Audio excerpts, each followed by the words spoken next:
Senhoras, por gentileza, vamos retornar aos nossos lugares para darmos sequência. Afinal, temos duas palestras ainda e o tempo não para, né? O tempo urge.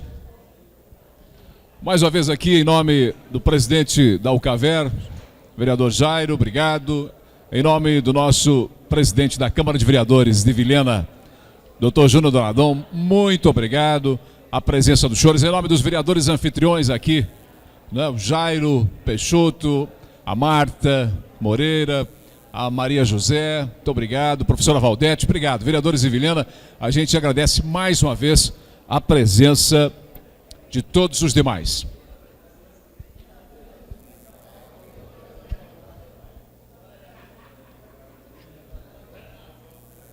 Vamos iniciar então, gente? Nós já vamos passar ao palestrante para não perdermos tempo.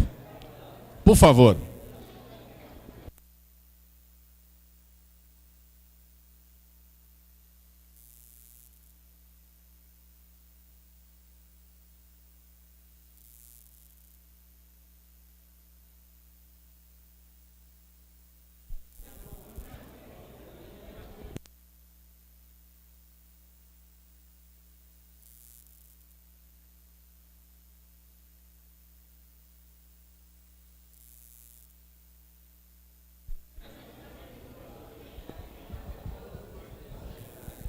Lembrando que amanhã nós teremos a partir das 8 horas, viu pessoal? 8 horas da manhã, a segunda parte da prática do curso de oratória, né? Na prática com o professor Francisco Tavares. Teremos um intervalo e na sequência vamos falar de marketing político também com o Tavares. E o marketing político na parte 2, na prática, mais uma vez, né? Falando aqui na parte da tarde a partir das 2 horas. Aqui nesse mesmo auditório.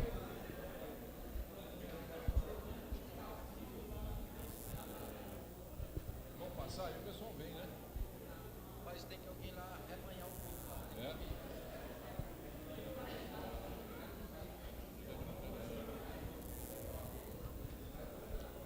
Gostaria de solicitar ao pessoal da UCAVER, a nossa associação, e também aqui de Vilhena, para que conduza ou reconduza os nobres vereadores aos seus lugares. Para nós já então darmos sequência aqui ao palestrante. Vamos ouvir agora sobre poder local, um estudo em município amazônico. Reiterar aqui os agradecimentos aos nossos palestrantes, pessoas realmente importantes e que têm todo um profundo conhecimento, né? Sabe o que estão falando e vem para engrandecer ainda mais este nosso encontro na cidade de Vilhena.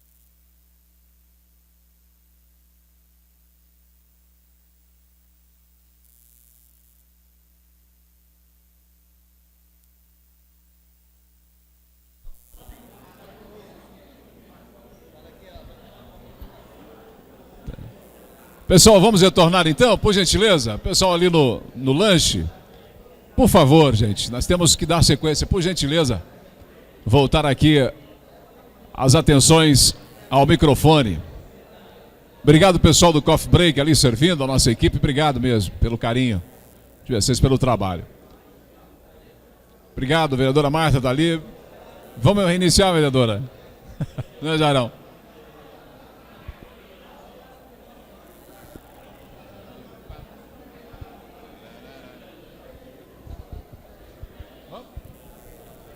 Muito bem, senhoras e senhores, atenções ao microfone, ao nosso palco. Vamos receber agora, como já dissemos, ele que vai falar sobre impactos socioambientais, ou melhor, poder local, um estudo em um município amazônico. Vamos receber com a salva de palmas, Marcelo Uchoa, por favor, salva de palmas.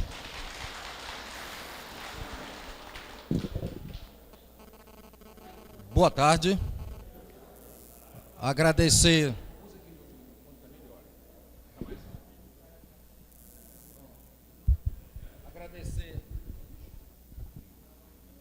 Boa tarde.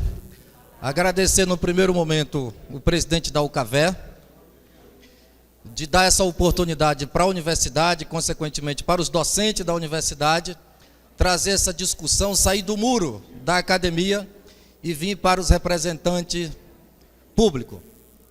É muito bom estar perto dos vereadores. Como que é bom? Esse cargo eletivo que vocês passaram pelos crivos das urnas, acredito que seja o cargo eletivo mais difícil de todos os outros. Do deputado estadual, federal, senadores, enfim, ser vereador, ser eleito vereador, é o cargo eletivo mais difícil. E para cumprimentar os vereadores da nossa cidade, aqui está presente o irmão Denis, o Roberto e o Josué, Bocão, né, Josué? Um abraço para vocês de Guajará-Mirim, que marcaram presença, rodaram 1000 quilômetros para estar aqui no lado extremo do estado de Rondônia. Eu não vou nem dizer palestra, mas essa conversa direta é oriunda do meu trabalho de mestrado aqui na Universidade mesmo Federal de Rondônia. Foi um estudo de caso que se chama A Fragilidade da Municipalidade no Pacto Federativo. Esse estudo de caso foi feito em cima do município de Nova Mamoré, aqui já falado pelo Dr. Fábio em relação a essa municipalidade. Mas antes de começar a falar do poder local, é interessante abordar a questão federativa.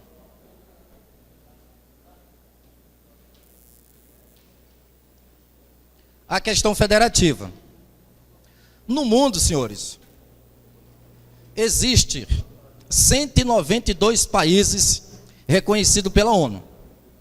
Desses 192 países, estados, 169 são estados unitários, ou seja, são estados com poder centralizado.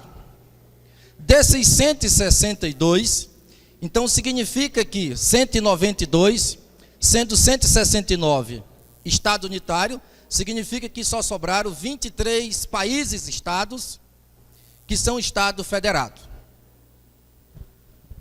E o que significa estado federado, pacto federativo? Pela própria etimologia do nome. Significa tratado, aliança, pacto entre os entes da federação. Porque o nosso foco aqui é justamente estar estudando, explicando justamente o Estado federado. Vamos esquecer aqui os 169 estados unitários.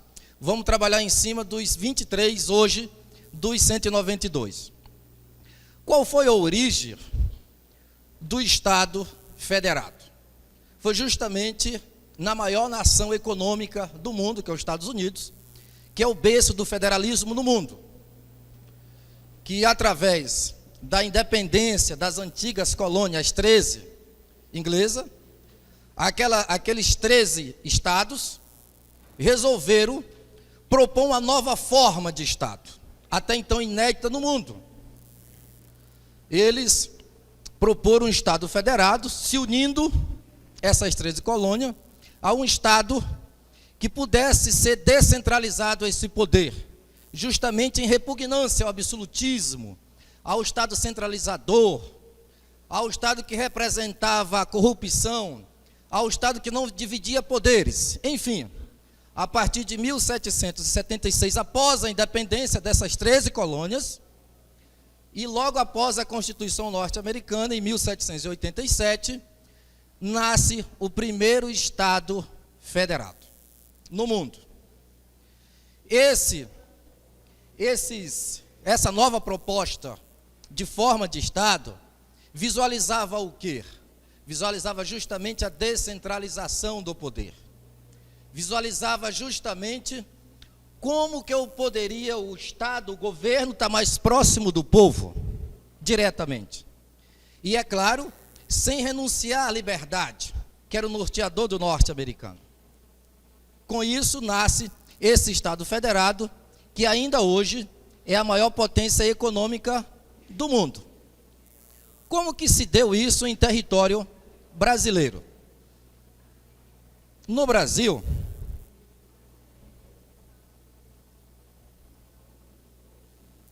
o Brasil dos 515 anos até então, 380 anos de história após a chegada dos portugueses, o Estado brasileiro foi Estado unitário, centralizador.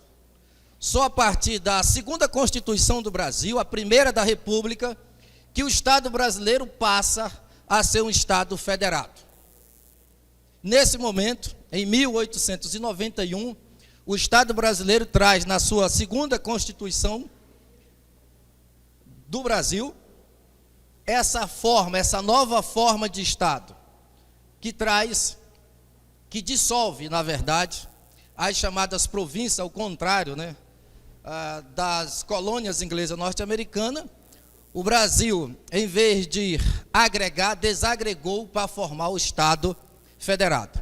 Então se cria, no artigo 1º da segunda Constituição e a primeira da República, se cria Estados Unidos do Brasil. Isso está no primeiro artigo da segunda Constituição do nosso país. Qual foi o diferencial, gente? Que após essa segunda Constituição, todas as outras 6, 34, 37, 46, 67, 69 e a última, mantiveram essa forma de Estado federado.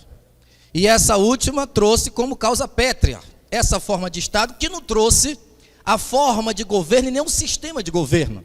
A própria Constituição previu, depois de 5 anos, o Brasil ia ser consultado através de um plebiscito qual era a forma de governo, se queria república ou queria monarquia, isso em 93.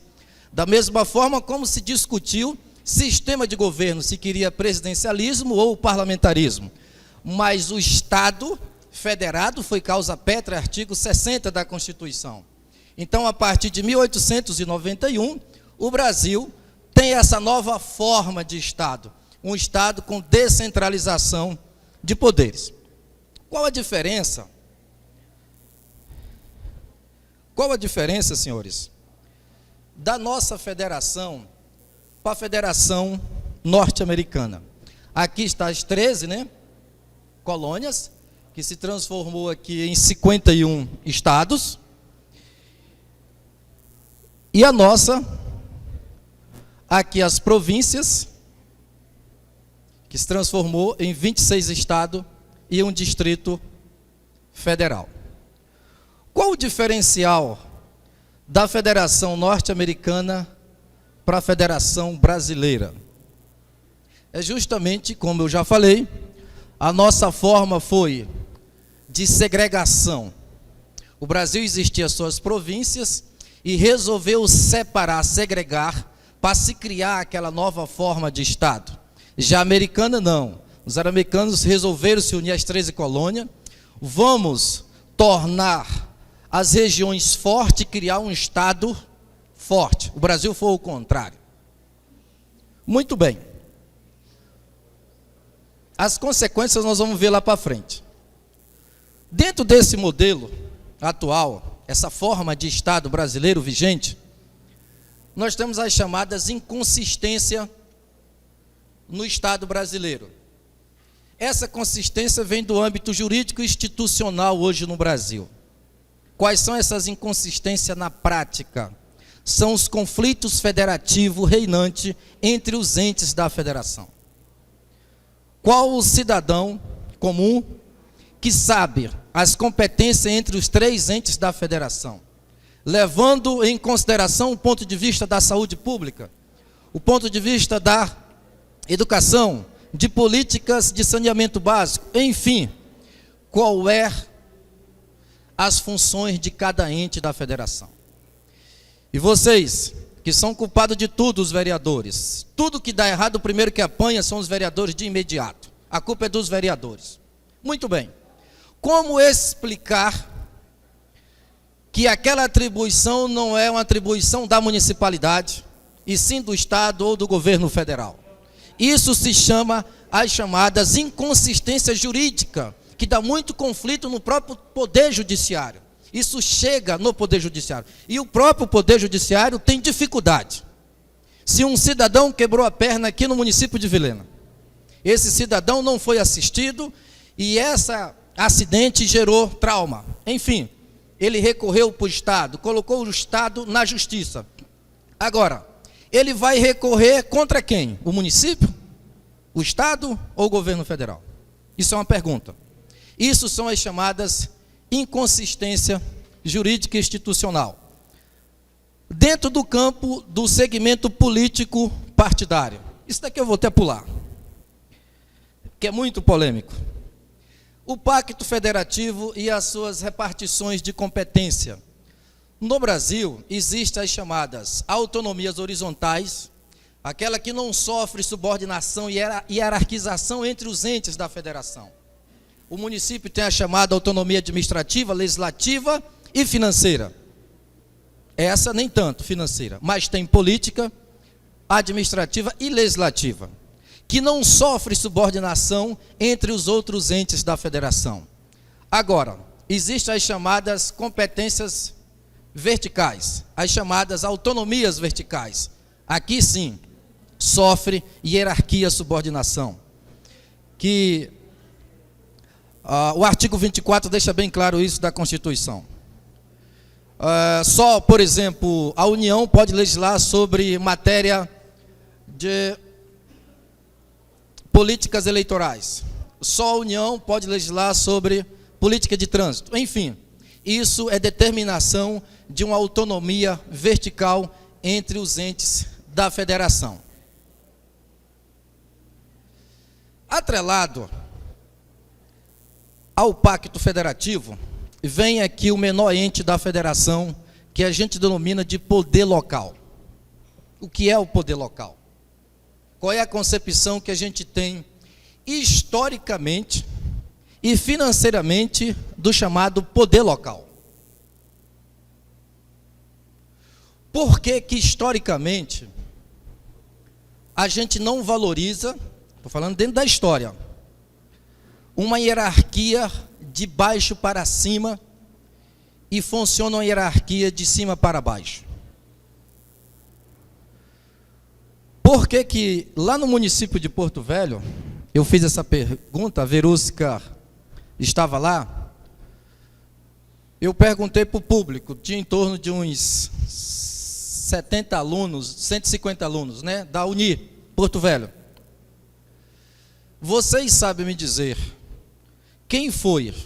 Nome de duas avenidas, Carlos Gomes, e a paralela Carlos Gomes está Dom Pedro. Todos responderam que sabe quem é Dom Pedro, mas não sabe quem é Carlos Gomes. Agorinha mesmo eu fiz isso daqui em Vilhena. A avenida aqui, Major Amarante, eu perguntei para a recepcionista do hotel, sabe me dizer quem foi a Major Amarante? Não, nunca ouvi falar, só sei o nome da rua. Mas se aqui tiver o nome de uma rua como Princesa Isabel, ou o próprio Dom Pedro, todos vão saber quem são. Mas não sabe a história local, das autoridades, das pessoas importantes que construíram a cidade. E aqui é o nosso começo da nossa discussão, é discutir e inverter essa lógica do Pacto Federativo, essa distorção, esse desequilíbrio do chamado Pacto Federativo Brasileiro. Como reverter o grau de importância entre os entes da federação? Como dizer que o fiscal da Receita Municipal é tão importante como o fiscal da Receita Federal? Mas se ambos estiverem num canto, o fiscal da Receita Federal fala grosso, o coitado do município fala fino, tímido, recebe pouco. Já o da Receita não, federal, ele fala grosso, da mesma forma como os professores federais. Ele não diz que é só professor, ele diz que eu sou professor federal. Já o municipal, ele fala bem baixinho, tímido. eu sou professor. Aí pronto, ele se cala. Já o que é federal, ele diz, eu sou professor federal, da UNI. Essa lógica tem que ser debatida. Tem que ser discutido e valorizar o chamado poder local. Para isso, eu trago essa discussão, semeando o desenvolvimento local. Quais são os caminhos, os mecanismos para o chamado desenvolvimento cívico de uma sociedade? Que o Casara muito bem falou. Como que eu devo trabalhar o capital social de uma sociedade? Como que eu devo provocar esse debate? E aí aqui a gente tem as duas democracias. A representativa, que é a praticada, que os cidadãos de cada município elegeram vocês, que a gente chama de democracia indireta, a chamada delegativa, a representativa, aquele que elegeram os senhores e deixa os senhores quietos. Detalhe, nem participa das sessões que vocês realizam semanais. Muito bem. Como casar a deficiência dessa democracia representativa com a necessidade de ter uma democracia participativa? Como motivar essa participação cívica? Porque o desenvolvimento cívico de uma sociedade é mais importante que o desenvolvimento econômico de uma sociedade. Agora, como eu colocar isso em prática? Como provocar o cidadão exercer seu civismo e participar, por exemplo, dos conselhos? Primeiro, com o direito de participar. Segundo, com o direito de deliberar, normatizar. Naturalmente, ele vai buscar a tramitação do dinheiro público dessa forma. Agora, como eu motivar esse cidadão de querer participar pelo civismo? De deixar a democracia representativa como a única alternativa. Eu voltei e os vereadores, os deputados, os senadores, eu estou exercendo a democracia só representativa, indireta. E como eu casar essa deficiência dessa democracia representativa casada com a participativa? Esse é o desafio. Por isso que a gente precisa semear o desenvolvimento local. E aqui eu trago a contribuição de Robert Putnam, esse americano, que ele traz. O bom desempenho de uma instituição democrática dependeria do que denomina capital social, expresso nos sistemas horizontais de participação cívica de uma coletividade. Assim, quanto mais cívica a região, mais eficaz o seu governo.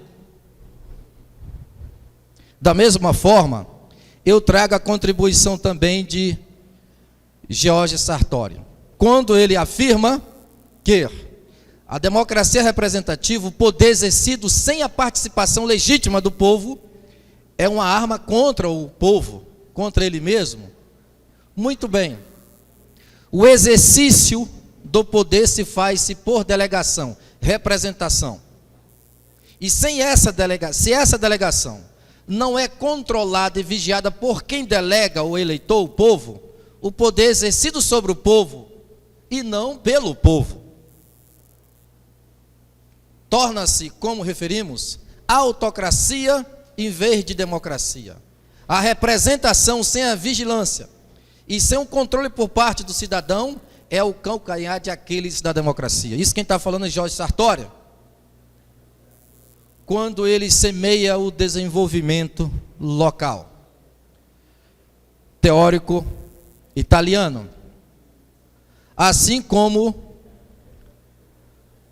o que teve todo o embasamento teórico da minha pesquisa, o professor Ladislau Dobol, quando ele afirma que quando as decisões se tornam muito longe do cidadão, corresponde muito pouco às suas necessidades.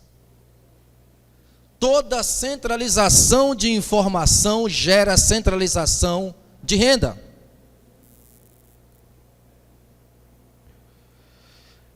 Após esses três teóricos, que trabalha o desenvolvimento local, vem a municipalidade. O município, considerado pelos historiadores como a mais primitiva forma de organização política do homem. Por quê? Porque é na municipalidade que as coisas acontecem. É no município que de fato existe, entre os entes da federação, o único que não é fictício, que não é irreal. O município é tangível. O município existe enquanto território. É palpável. Já Estado e União são todas ficções, dentro do ponto de vista territorial. À luz da Constituição, o que a nossa Carta Magna traz da municipalidade? O que é município à luz da Constituição?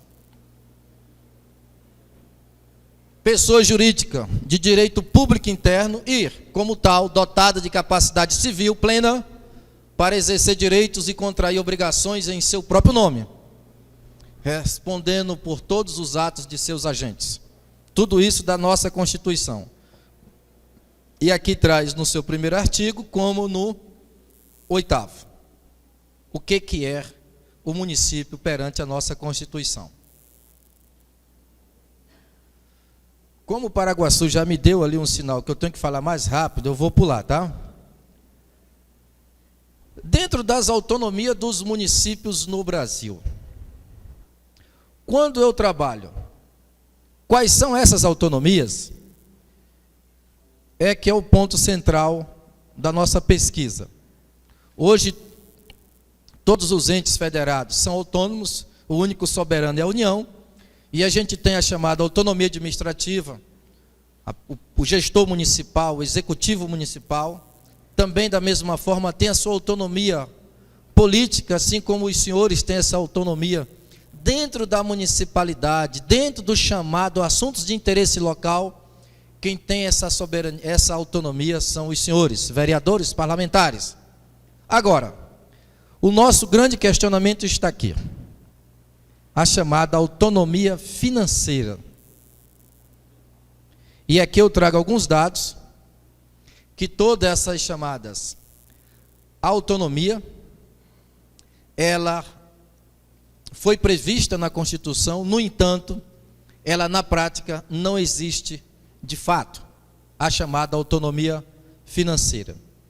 Para isso eu trago aqui os dados do Ministério da Fazenda, Tesouro Nacional de Sistema de Coleta de Dados Contábeis, 2014. Aí aqui está, entes da federação e tributos arrecadados. Significa que de cada R$100 arrecadado no Brasil, 66% desse tributo fica na mão do governo federal. 26,68% do governo estadual e 7,32% dentro dos 5.570 municípios espalhados nesse nosso país.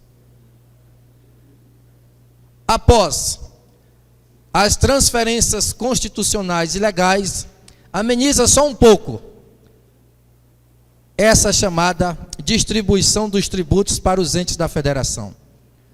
O Estado, nesse caso, perdeu, tinha 26, passou a ser 25, a União perdeu só 5, o município cresceu de 7 para 18, após a transferência, nesse caso do governo federal, do FPM aos municípios, do governo estadual, através do IPVA, através do ICMS, enfim, as chamadas transferências, repasses do Estado e do governo federal para os municípios, mas essa ainda é uma realidade que a gente não chama isso de pacto federativo, a gente chama isso de desequilíbrio de pacto federativo. Dentro desse cenário, que foi o motivo da pesquisa, e eu trago o mesmo teórico principal da minha pesquisa, ele traz que toda essa realidade no Brasil é dicotômica em relação aos outros estados federados. Está na contramão da Argentina, do Canadá, do México e dos Estados Unidos, que eu estou falando só dos países aqui do nosso continente, que tem forma de Estado federal. Ele afirma que nos países desenvolvidos, Crescentemente, o cidadão resolve assuntos no próprio município. Nos países pobres, os responsáveis do município adotam o sistema de peregrinação, viajando até a capital estadual e federal para cada autorização de financiamento, com todas as deformações no uso dos recursos que isso significa. Os municípios estão presos a arcabouço jurídico que torna a sua administração um verdadeiro pesadelo.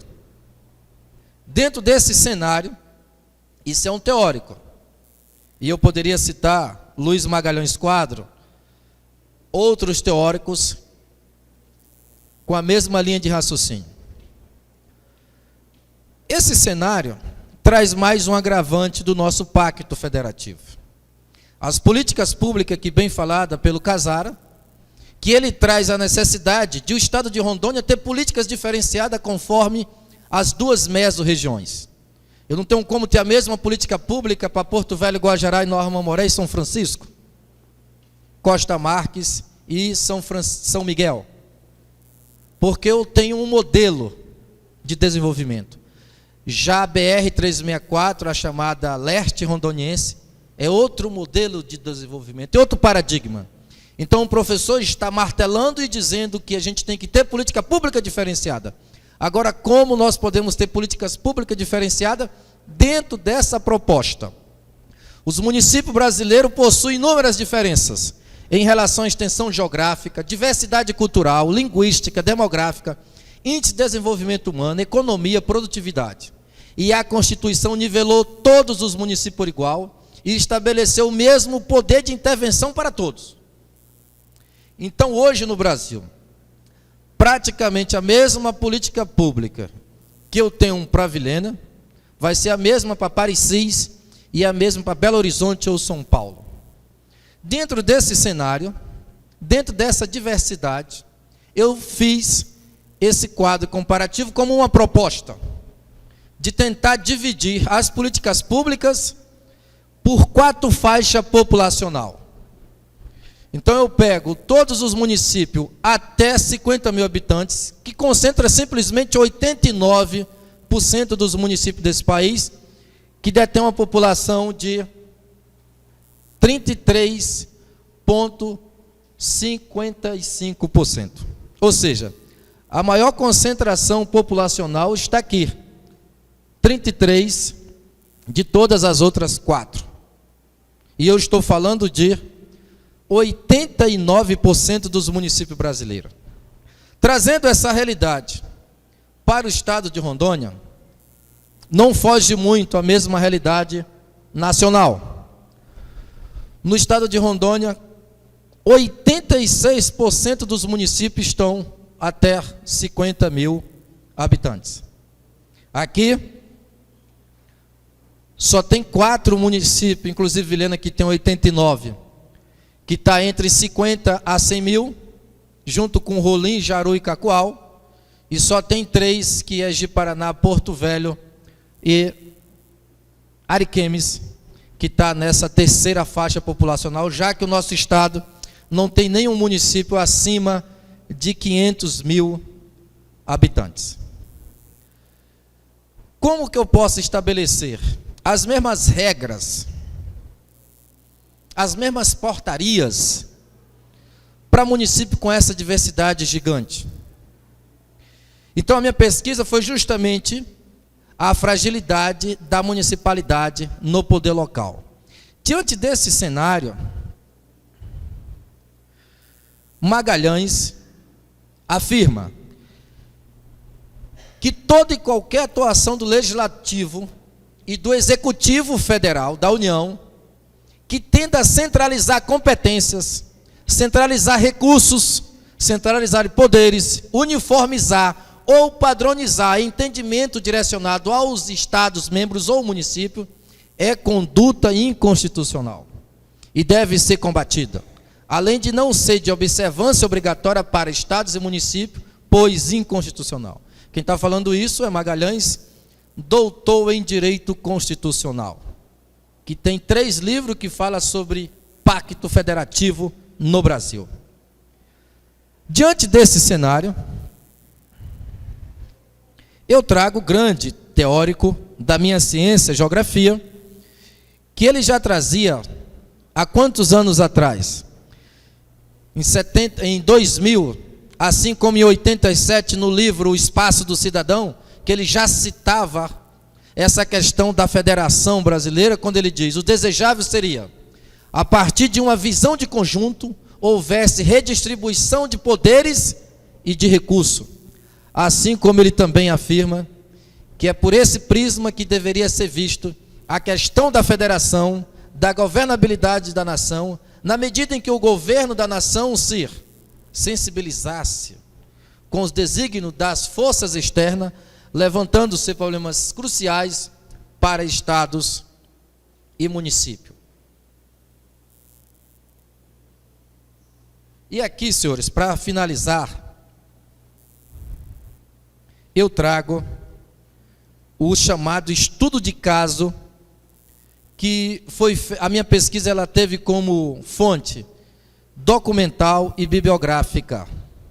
O que eu quero dizer com isso? Eu tive que ir para loco. Eu tive acesso ao município, ao executivo municipal, a gestão me permitia fazer essa pesquisa em loco e pesquisar alguns conflitos, distorções dos entes da federação em relação àquela municipalidade, que possa ser que seja muito parecida com Vilhena como os outros municípios. Aqui eu trago o caso PSF. Todos vocês aqui conhecem, que praticamente está implantado em todos os municípios.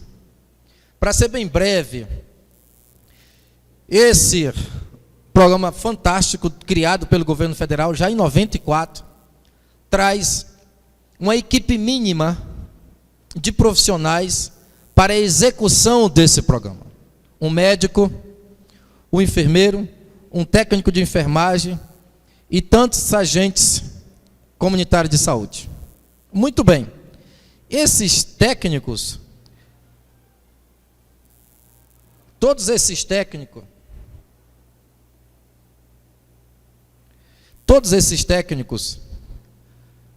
do PSF têm um custo, segundo a Confederação Nacional dos Municípios, de R$28 mil mês, em média, levando em consideração toda a realidade do Brasil.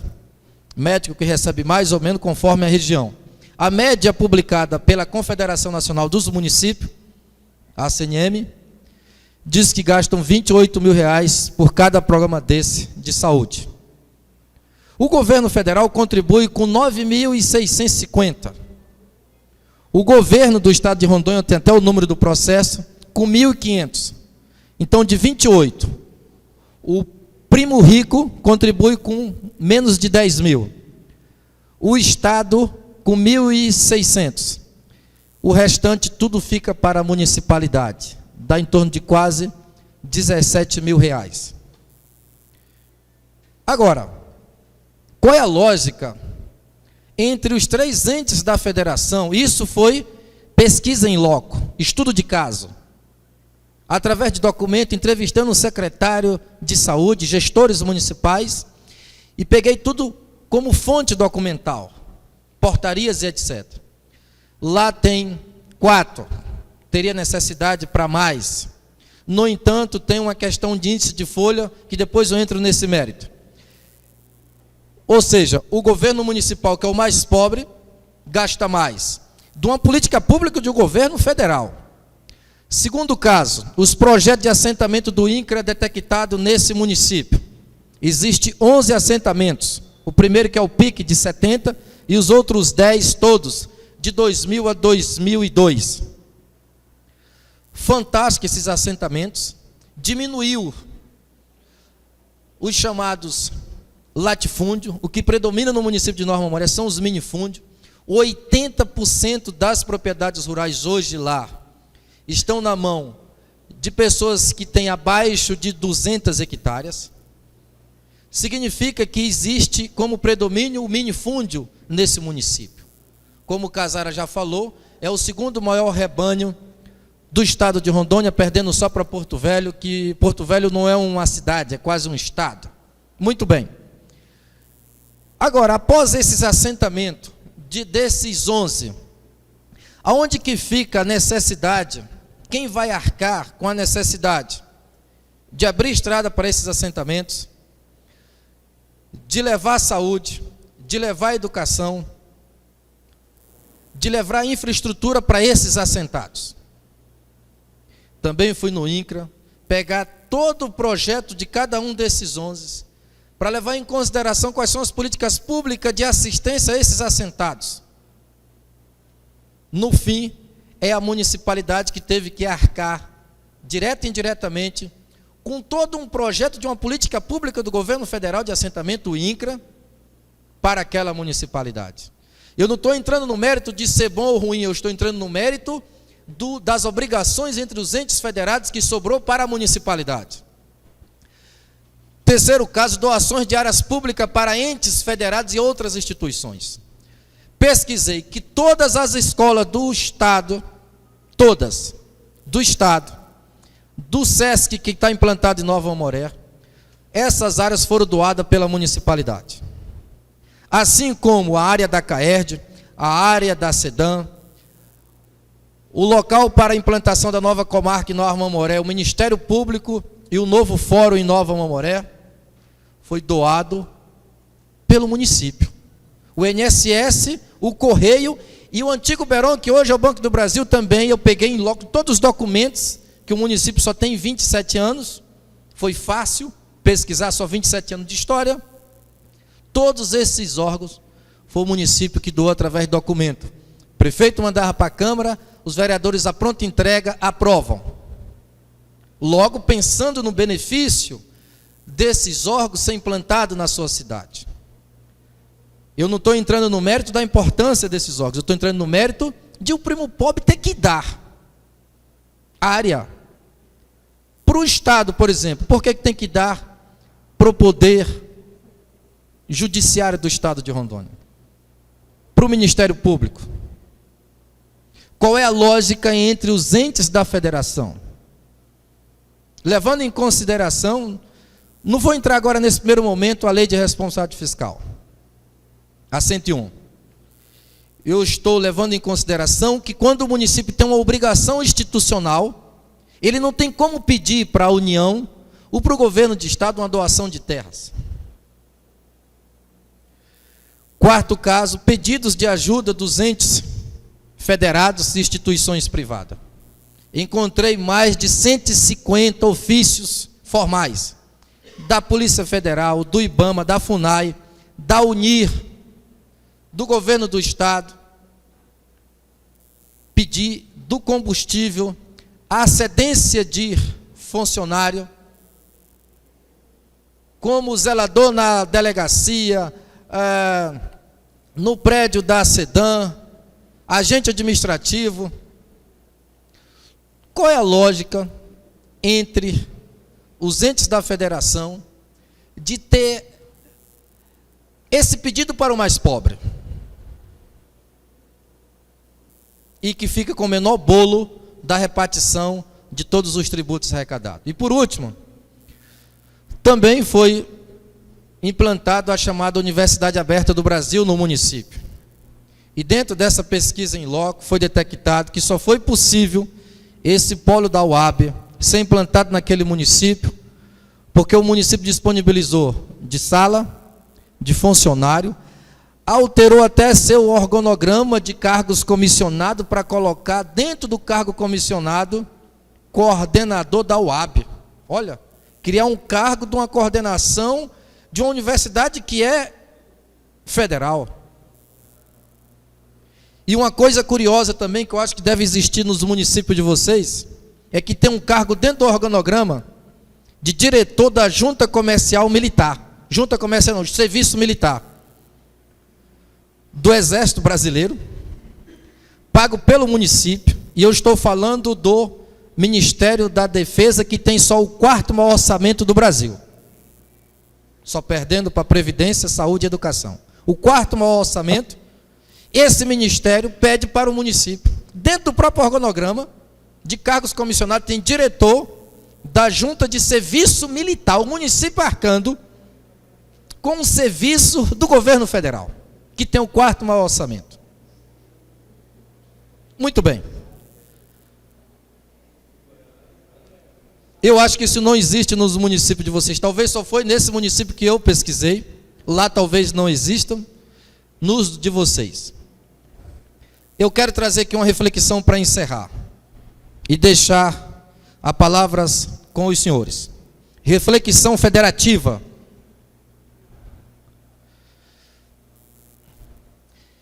Há 5 anos atrás, o Congresso aprovou essa lei necessária de tantas lutas, que instituiu a Política Nacional de Resíduo Sólido, a 12.305/2010. Essa lei, de grande importância e relevância para as questões ambientais de estética das cidades desse país, trouxe 2 obrigações para os municípios. Primeiro, no artigo 55, deu um prazo de depois de 2 anos, 2012, todos os municípios tinham que elaborar o plano de gestão integrada, estadual, distrital e municipal dos resíduos sólidos. Ou seja, esse prazo venceu até dia 2 de agosto de 2012. E o outro prazo do artigo 54 traz que todos os municípios desse país tinham que ter aterro sanitário. Significa, na prática, que tinha que ter implantação de coleta seletiva e extinção dos lixões ou aterros controlados. E sim ter aterros sanitário adequado dentro dos padrões determinados pela FUNASA. Muito bem. Quem é contra isso? Ninguém. Resta saber, por isso que o nome está reflexão federativa, como que o município vai fazer diante desse cenário? Uma lei federal imposta aos municípios. E como já se venceu o prazo, foi em agosto do ano passado, 2014, ao contrário do Estatuto da Cidade, que foi prorrogado quando deram o prazo de 10 anos, aqui não prorrogaram o prazo. Ok. O que fizeram os municípios? Será que os 52 municípios do estado de Rondônia têm aterro sanitário hoje adequado? É uma pergunta, é uma interrogação. O que resta aos gestores, vereadores e prefeitos, que leva a administração municipal nas suas costas? O que resta aos municípios? Fiz um resumo. Gastar recursos dos cofres públicos municipal com passagem aérea para Brasília. Depois com projetos caros.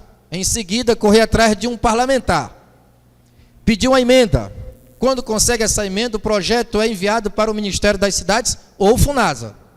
A partir desse momento, o município precisa seguir etapas para a celebração de convênio com o governo federal através da portaria interministerial, número 127 de 2008, com os seguintes rituais. Primeiro, fazer credenciamento e cadastramento no, todos vocês devem conhecer, que é o portal de convênio do governo federal. Segundo, elaborar a proposta de trabalho, o plano de trabalho, e apresentar o projeto básico e o termo de referência. Primeiro passo.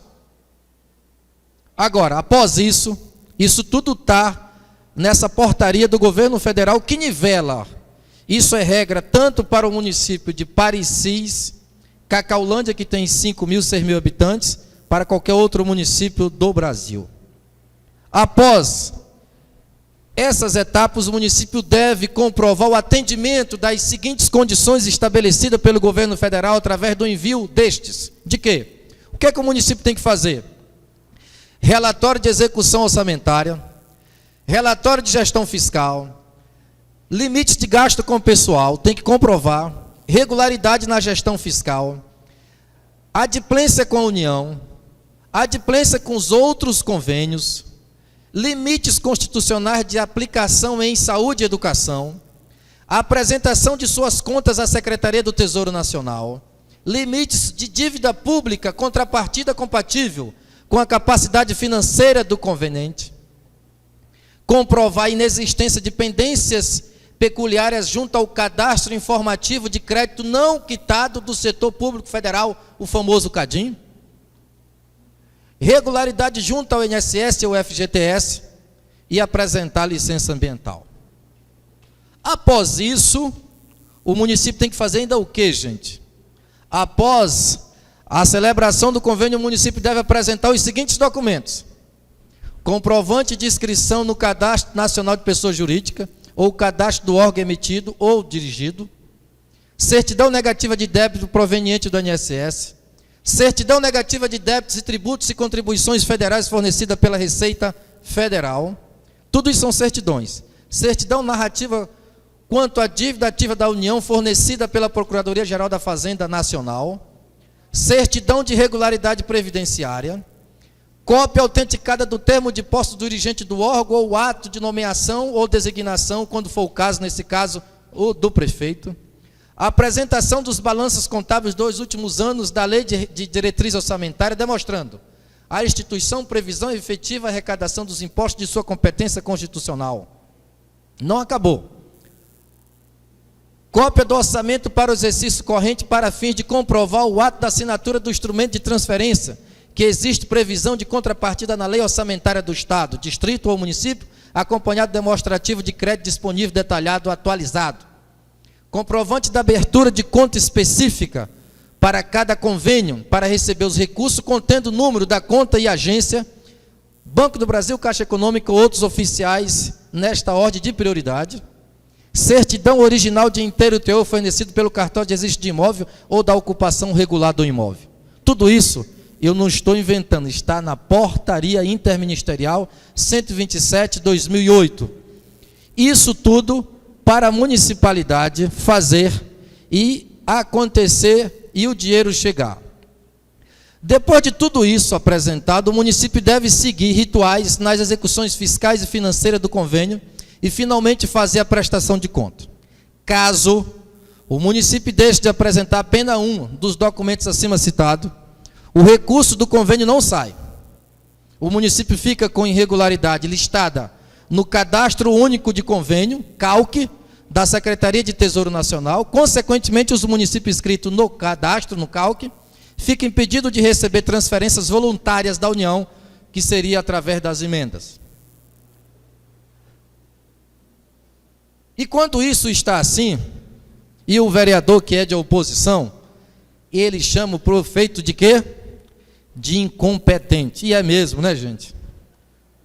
Todos são incompetentes, porque não zelou pela Portaria Interministerial 127/2008. Muito bem. As transferências voluntárias são aquelas para obras e investimento e não incluem os repasses obrigatórios como Fundeb e FPM, que são constitucionais. Agora vem-se a pergunta: isso nos parece ser mais uma ditadura federativa em vez de uma aliança, um pacto que é a essência do Estado Federal, do pacto federativo?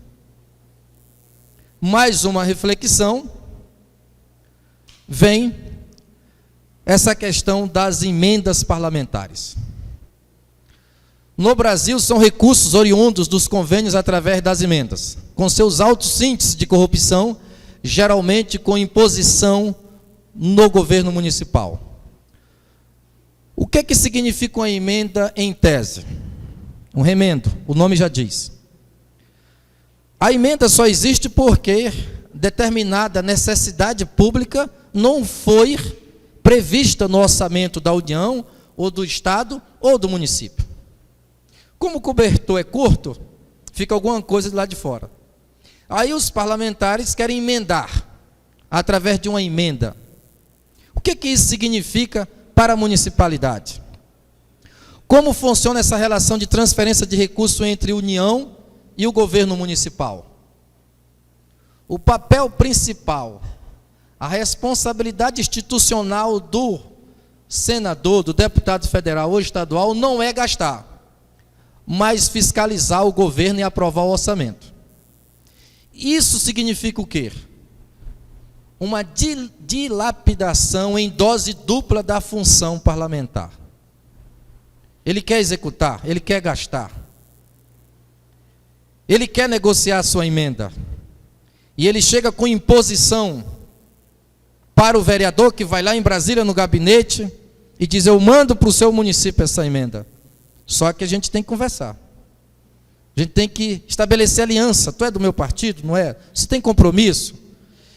Eu estou detectando isso, gente, através de pesquisa, não é de mesa de boteco. é de depoimentos de vereadores, de executivos municipais, que está na minha pesquisa. Quem tiver curiosidade, eu posso fornecer.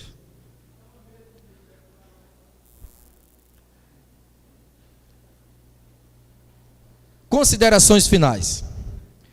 No decorrer desta pesquisa, é visível a importância do poder local, articulado e casado com a visão participativa e de comunhão cívica para o sucesso da nação. Assim como também o Pacto Federativo Brasileiro deve ser revisado, debatido, revisado continuamente para o aperfeiçoamento do Estado na sua totalidade social e econômica de nação. Podemos entender que o Pacto Federativo Brasileiro está distorcido, inverso e desequilibrado, pois a municipalidade é o ente federado com mais responsabilidade pública com os cidadãos deste país e, paradoxalmente, fica com a menor parcela na distribuição dos recursos arrecadados do Brasil. Essas distorções são fruto das manipulações que a União e os Estados fazem na repartição de tributos com os municípios e, consequentemente, com o povo brasileiro. Infelizmente, o Pacto Federativo é pouco debatido, discutido e muito menos questionado pela sociedade em geral. Com isso, só fortalece a falta de um quadro legal institucional adequado para a coordenação e cooperação entre os entes da federação.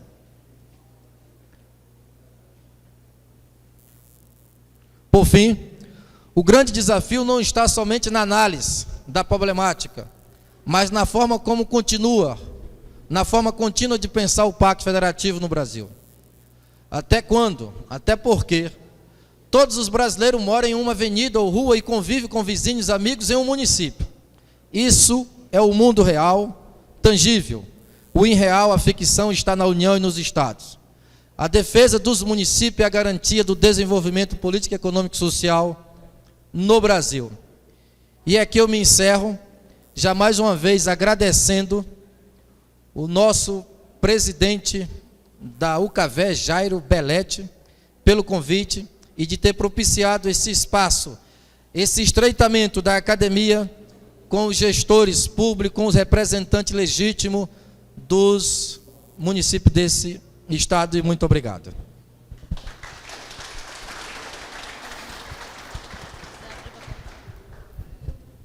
Aberto para questões, perguntas, dúvidas, por favor.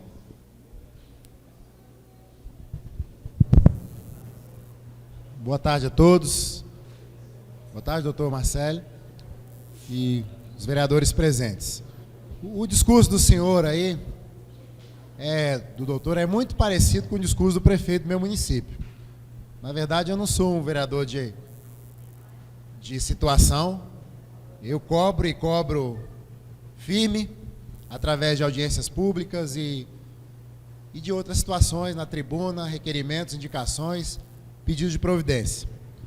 Mas muitas das coisas que você está pesquisando aí na íntegra, no campo, que são os municípios, acontece no meu município. Por exemplo, a questão do lixo. Quando a lei 2013, eu estive em Brasília, e no Nereu Ramos estava o representante do Ministério do Meio Ambiente, falando sobre a desativação dos lixões. O meu município de Espigão, um município de 32 mil habitantes, e o lixo nosso está vindo para Vilhena, 220 quilômetros. 90, quase 100 mil paga-se para a empresa.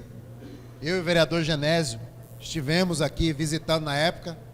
Fomos assim, tivemos um tratamento VIP, escoltado por SW4, S10, rodízio em churrascaria. Eu até fiquei empolgado, né, vereador, com um tratamento desse em Vilhena. Mas isso está custando para a população de Espigão mais de 1.100.000 por ano. Onde deixa-se de investir no social. Hoje é uma realidade. A questão dos entorpecentes no estado de Rondônia, os distritos, meu município tem 4 distritos, os distritos sendo devastados pelo crack, pela cocaína, pela maconha. E esse recurso que poderia, muitas vezes, criar programas sociais de artesanato, de esporte, de lazer e de cultura, não é realizado, porque o governo federal, que é o primo rico, retém os recursos e manda poucos municípios. E outra situação que você não colocou aí que eu vejo, criou-se o piso nacional da educação, dos professores. O meu município hoje tem condições de pagar, porque o prefeito é defensor público e ele vem numa política de economia severa e o índice com folha de pessoal é o menor do estado, 40%. E por causa disso, eu ajudei a mobilizar uma greve para melhorar o salário do servidor. Ficamos aí 15 dias de greve. Mas o piso está sendo pago, mas quem tem que pagar é o município. Outra situação, o piso nacional dos agentes comunitários de saúde. É outra equipe importante que você falou dentro do PSF. Trabalho no hospital e trabalhei no PSF 4 anos. Mas quem tem que pagar é o município, sem saber. O governo federal não quer saber de onde vem o recurso. Agora fica aqui uma pergunta. Muito importante a sua palestra, parabéns pelo estudo. Agora, o que a Alcavé, através do nosso presidente Jair Benetti, os vereadores que estão representando aqui vários municípios de Rondônia, municípios de grande porte, médio e pequeno porte, o que nós, vereadores de Rondônia, podemos levar lá para a CNM, lá a Confederação Nacional dos Prefeitos? Inclusive, esse dia teve a marcha, os vereadores vão acompanhando os prefeitos, eu nunca fui, eu vou só no encontro de vereador. E o que a gente pode fazer para que no futuro, ano que vem tem eleição de novo, né? Com certeza a grande maioria aqui vai batalhar para voltar para a cadeira. E o que vai se fazer nos próximos anos para que essa realidade possa se mudar? Como você fez a pesquisa no nosso estado de Rondônia e a nível de Brasil.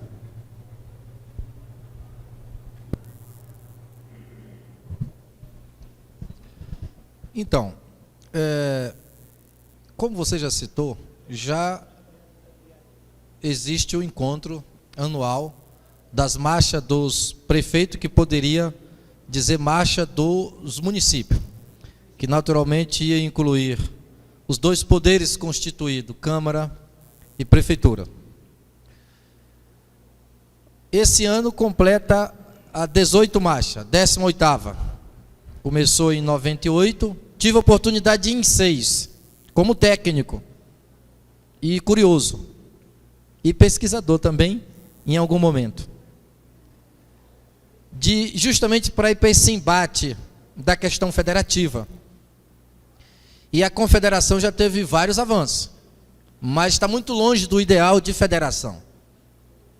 E é só com essa luta travada que vocês já estão praticando, só o fato de estar se reunindo enquanto poder constituído e debatendo assunto de interesse público.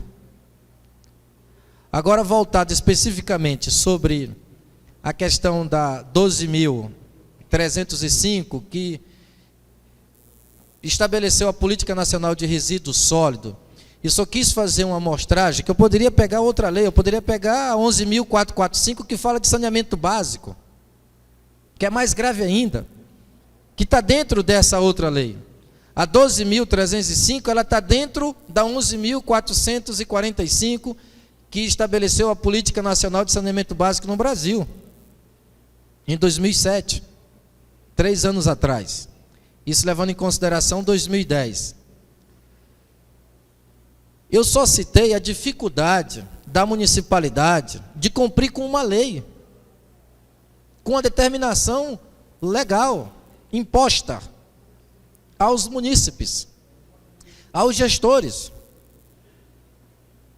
Por que esse recurso está concentrado na FUNAS e no Ministério das Cidades? Por que aqui já foi até citado que falta projeto? Olha, gente, há um grande debate a ser feito quando diz falta projeto nesse país. Projetos bons existem milhares nesse Brasil. O que precisa é ter padrinhos. É padrinhos para esses projetos. E quando essa portaria interministerial determina toda aquela exigência aqui citada, que eu resumi, tá? Pode pegar lá na internet, ela está resumida. Ela está resumida. Então, assim, qual é a lógica desse pacto federativo de concentrar todo esse recurso? Porque a União não tem aterro sanitário para construir. A União não tem saneamento básico para fazer, ou seja, não tem o domínio público como o município tem, de ter que tratar água e distribuir, de ter que produzir a coleta das águas pluviais, de ter que construir rede de esgoto, de ter que construir aterro sanitário. O domínio público, a obrigação é da municipalidade. É a obrigação da municipalidade. E por que que vem a obrigação para o município e o recurso não está no município? Aí tem que ter toda essa tramitação, que quanto maior o grau de corrupção, quem está dizendo isso não é o Marcelo, o professor, é o TCU que diz isso, que 95% das emendas parlamentares do Brasil, é o TCU que diz isso, tem indício de corrupção? Não sou eu que estou falando. Pelo grau de elástico que ela existe na própria portaria. Então é nesse sentido, começar assim, pela chamada marcha que todo ano tem, e esse embate é travado, e já houve avanço. Hoje o FPM já é 23% de toda a arrecadação do imposto de renda e do IPI. Esse valor já foi 17%. Já está 23%. Está longe do ideal. Mas já tivemos um avanço, né, presidente? Outra pergunta? Só falando com o Adriano da UCAVER. Adriano, eu já tive no encontro de vereadores e não fui mais em Brasília. Eu vou na da CNM. Eu tenho a carteira da CNM, eu sou membro da CNM, eu tenho a carteira da CNM. Por que que eu vou na CNM? Porque lá é Confederação Nacional do Município, a gente debate a questão do município. A questão do município. Só para você ter uma ideia, quando você falou do piso salarial dos professores, o que foi debatido lá estava o vereador Júnior Donadon, o Saulo não está aqui, o Cid Orleans estava lá. Qual mais vereador estava na mobilização em Brasília? Essa mobilização esse ano ela foi a mais importante de todas que eu participei. Lá teve, pela primeira vez, governador, o grupo do G100, que são os 100 maiores municípios do Brasil, não participavam e estavam lá. Porque os mesmos problemas que eles estão tendo é o mesmo problema que nós temos. Eles aderiram à CNM definitivamente. O Márcio Lacerda, presidente de Belo Horizonte, prefeito de Belo Horizonte, estava lá na CNM. Piso salarial dos professores. Foi um compromisso da Comissão de Educação da Câmara Federal e do Senado. Estava lá o presidente da Câmara Federal e do Senado, estava lá. E o relator do novo Pacto Federativo que está discutindo, também esteve lá debatendo. O município, quando atingir a sua folha de pagamento do piso salarial, ultrapassar os 60% daquele em folha, vai ser votado agora, a complementação é do governo federal.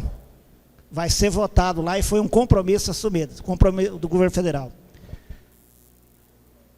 Também foi discutido lá, que quando criar encargo para os municípios, o governo federal eles estão propondo uma emenda, já tem uma emenda posta, que é do Mendonça Filho, deputado federal, já tem uma emenda lá que eles estão votando, vai criar piso dos enfermeiros, 30 horas para os enfermeiros. Onde estão os enfermeiros? Está no município. E o Congresso Nacional legislando sobre o profissional que está aqui no município. Então, eles vão ser proibidos a legislar sobre essa matéria. Se legislar, vão ter que dizer a origem, a fonte do recurso, onde vai passar para o município para cumprir com aquele compromisso. O que foi mais debatido lá também, que nós assinamos a proposição, o Júnior assinou, o vereador Fabrício, que estava lá, o vereador Juninho e os demais, o Cid, assinou a questão da distribuição dos royalties que está parado no Supremo Tribunal Federal. também precisa estar na mão da ministra Carmen Lúcia, foi feita uma comissão de parlamentar juntamente com os prefeitos, e o presidente da CNM, e o vereador do Rio Grande do Sul, que preside o Fórum Permanente de Vereador, foram ao Supremo Tribunal Federal pedir agilidade no julgamento dessa matéria para repassar o dinheiro. O mais importante, por que ele está discursando aqui, fazendo essa demonstração aqui? Para nós, vereadores, saber o que está acontecendo hoje. ISS é o Imposto Municipal, correto? Quem é que não tem cartão de crédito aqui? Quem é que não assinou um contrato de financiamento de carro, moto, outros financiamento, trator, agrícola e outros, com os bancos? Quem é que não compra diariamente produtos como telefone e outros, cartão, e está pagando telefone todo dia, com telefone todo dia? Quem é que não está pagando? 50% do ISS produzido no Brasil fica em 9 municípios. Fica em 9 municípios. Aquela compra que você faz aqui no cartão de crédito que gera imposto sobre serviço, aquele contrato do carro que você assina, aquele empréstimo consignado que você faz aqui no comércio e outros, esse ISS não fica no teu município. Esse ISS vai para a sede, aonde estão os bancos, estão as financiadoras e as grandes empresas. São Paulo, Recife, Osasco, Barueri, ali por ali afora onde está a sede dessas empresas. E há uma divergência nisso, tem que mudar a legislação. Não muda a legislação porque a nossa bancada federal, e nós, vereadores, tem que saber disso, tem medo da FEBRABAN, que é a Federação dos Bancos. Os nossos parlamentares não votam essa lei, até hoje não votou e agora parece que vai votar, porque tem medo dos bancos. Os bancos vão lá e fazem pressão. Porque o município lá de Barueri, Osasco, Belo Horizonte, Recife, São Paulo, Rio, eles botou ISS para essas empresas 0,2. Esse montante do ISS vai tudo para eles lá. Então, e a lei foi feita para eles. Quem votou essa lei para que eles ficassem retendo esse ISS lá? Foi a Câmara Federal e o Senado Federal. E agora os prefeitos se acordaram, porque está quebrando os municípios, tem que votar essa alteração na legislação. Uma outra situação. Aproximadamente aí 10 mil contribuintes no Brasil, eles são responsáveis por nada mais, nada menos do que, se fosse imposto de renda, se fosse contribuir, eles superavam 80% do imposto que nós pagamos. Esses 10 mil não pagam imposto de renda. Isso foi uma benécia que o governo deu para esse povo lá atrás. Foi proposto lá pela CNM, o vereador Júnior estava lá, até ouviu o ministro da Saúde, e ouviu o presidente da nossa Federação dos Municípios, que em vez de cortar 12 bilhões da saúde e 11 bilhões da educação, voltasse a tributar essas pessoas que não pagam impostos de renda. Daria 40 bilhões. Resolveria quase que o problema que o governo está tendo cortado do orçamento. São 10 mil contribuintes no Brasil, que são os grandes acionistas dessas multinacionais, empresa e capital estrangeiro que explora o comércio no Brasil. Então, é um estudo, uma pesquisa dessa forma que foi apresentada aqui. Quando nós vamos ouvir a CNM não fala assim, lá está discutindo a reforma política, o mandato tem que ser esse ano, e por que tirou 1% dos prefeitos? Lá não discute isso. Essa questão casual não discute. Eles estão discutindo tema importante que é do dia a dia. É para essa questão das emendas parlamentares, né? Não é parlamentar, é parlamentar, porque elas vêm para o município e nós ficamos lamentando porque não acontece. Aí estão discutindo isso, porque muitas das vezes retém o dinheiro, aí nós ficamos atrás da emenda, gastamos mais de passagem aérea para ir a Brasília, como ele mostrou aqui, e a emenda acaba não chegando, como vai ser cortada por esses dias agora. A Câmara Federal está tentando fazer uma gestão junto a presidente da República, senão vai cortar 42 bilhões de recursos destinados ao município, que são essas emendas que estão aí, outros programas será cortado. Então, eles estão debatendo sobre isso.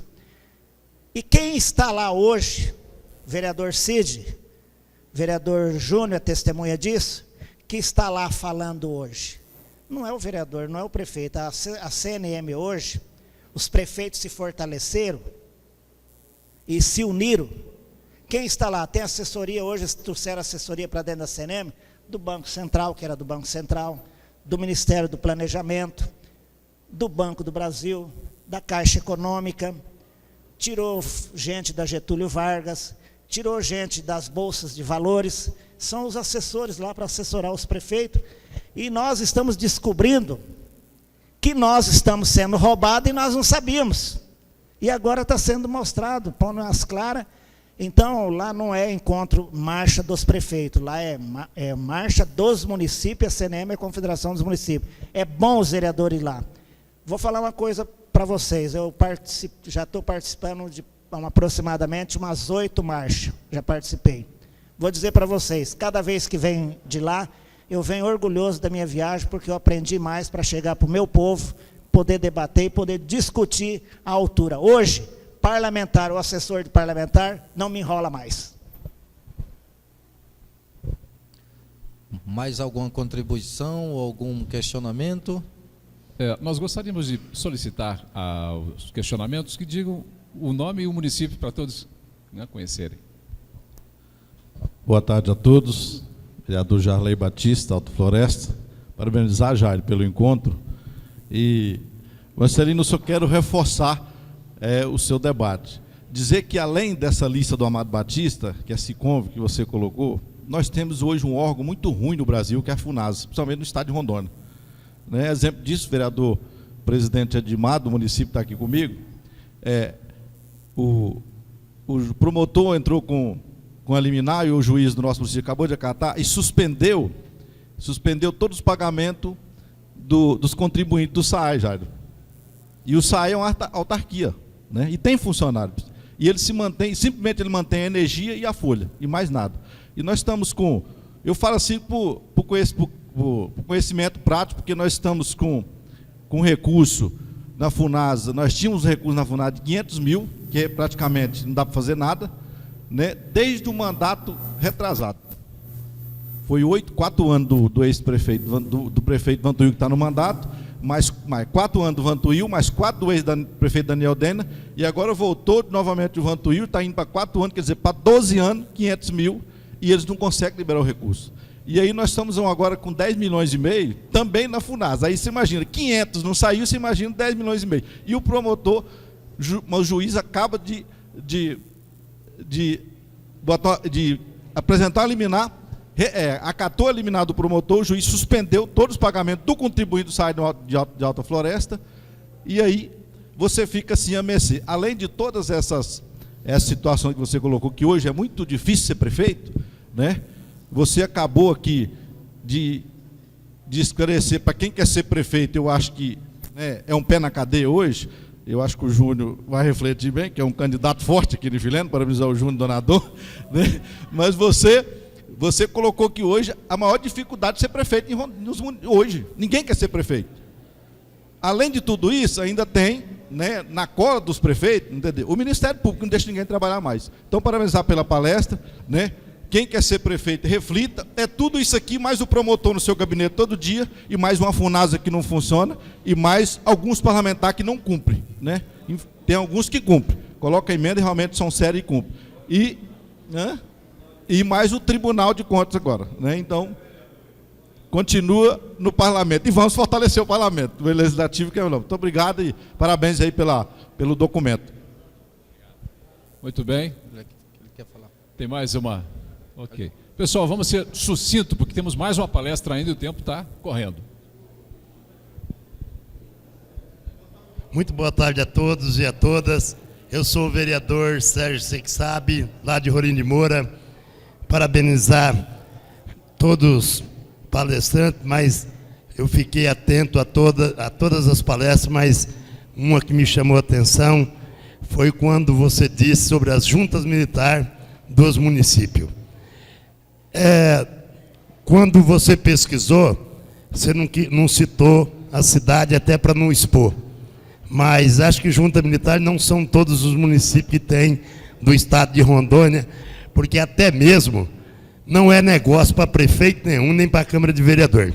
Porque nós temos um exemplo em Rolim de Moura, de uma junta militar, que o município, ele banca do material de limpeza, aos funcionários, etc. E muita pressão quando se fala que não vai mais pagar aqueles servidores. Nós somos tão incompetentes e tem tanto medo de perder voto, o vereador, que ele deixa de se empurrar de goela abaixo e aceita, porque a pressão é grande. Vai para outro município, nós vamos tirar. Chega o comandante e diz bem assim: se vocês não pagarem mais, eu vou levar para outro município. E nós somos tão incompetentes que nós aceitamos isso ainda do governo federal, do governo do estado, que tem tanto dinheiro. Por isso que está acontecendo isso.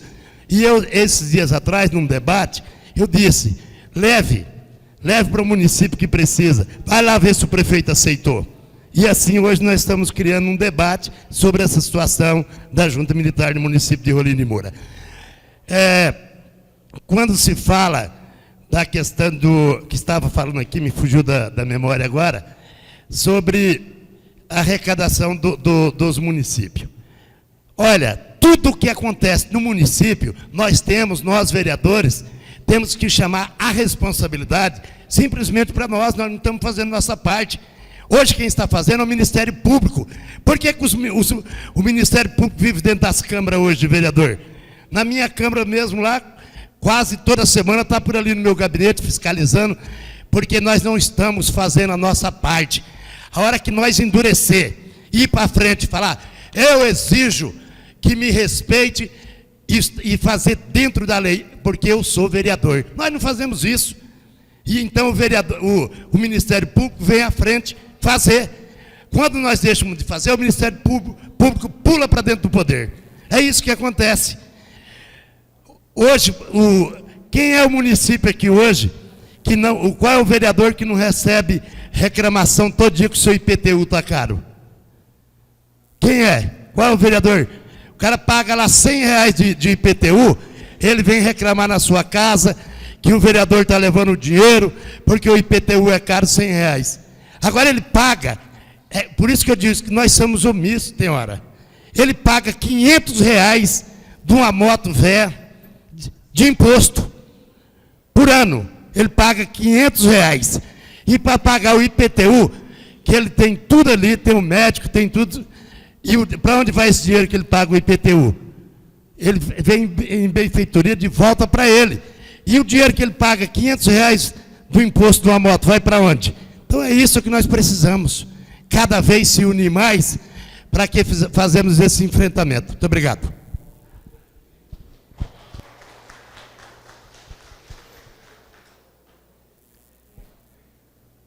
Mais uma questão, rapidinho. É rapidinho, pessoal. Infelizmente, eu tenho que discordar da palavra do nobre vereador, não conheço, mas nós temos que, quando a gente se candidata a um cargo eletivo, a gente tem que saber quais são os nossos papéis.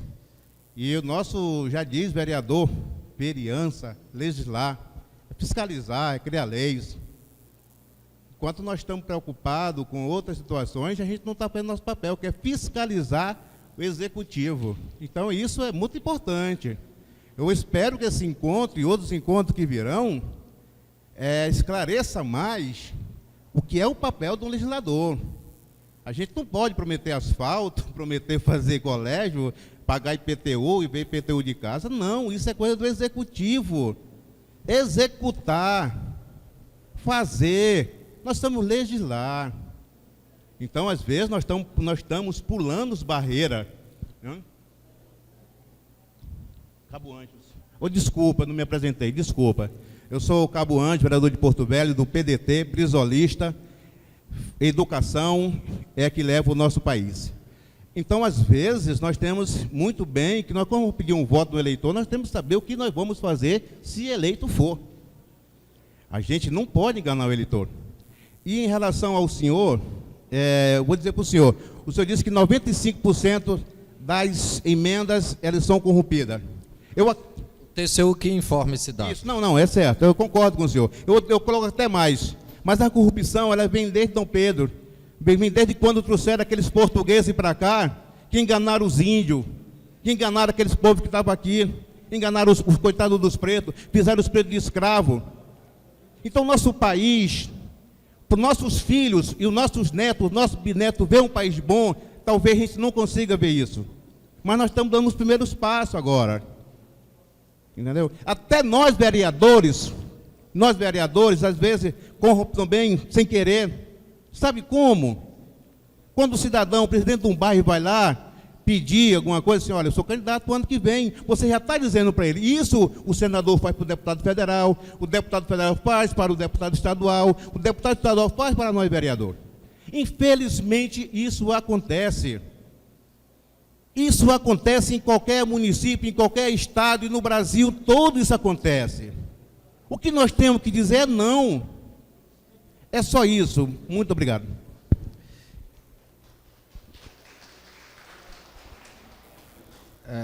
Como eu tenho que encerrar, gente, o tema... eu sou suspeito de dizer porque eu sou um municipalista, né? Mas ao colega que falou aqui da FUNASA, eu concordo que essa fundação, de fato, não tem uma aproximação. Os técnicos têm dificuldade de facilitar a vida da municipalidade nesse sentido. Eu só discordo de uma parte, que motive ou se motive a querer ser prefeito também. Não desmotive, né? Esse desafio não pode reverter a lógica. Já pensou que se os cidadãos de bens não querem mais ser prefeito, quem vai governar?